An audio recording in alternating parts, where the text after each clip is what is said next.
বুঝলাম না শায়েস্তা খানের আমলে চলে গেলাম নাকি বর্তমান যুগে আছে বুঝতেছি না। কারণ আজকে একটা খাবার দেখলাম 10 টাকায়, এত বড় এক হাত একটা খাবার, এক হাত একটা খাবার দাম মাত্র 10 টাকা।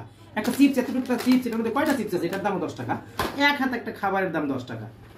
এই যে আমি নিয়ে আসছি এই যে খাবারটাই, দেখি যে বাচ্চাদেরকে মায়েরা স্কুলে কিনে দিয়ে যাচ্ছে টিফিন হিসেবে, বাচ্চারা খাচ্ছে আর রাস্তায় রাস্তায় হাঁটছে, মানে চারদিকে একটা হইরই পড়ে গিয়েছে। কিসের খাবার আমি দেখলাম একটু এবং কিনে নিয়ে আসলাম আজকে যে আপনাদের সাথে একটু শেয়ার করি।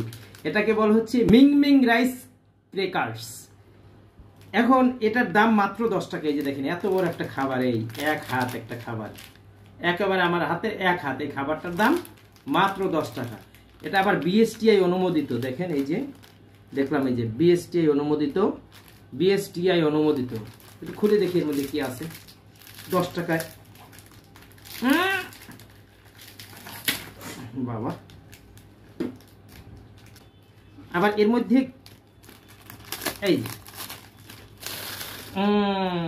এত বড় একটা খাবারের দাম 10 টাকা।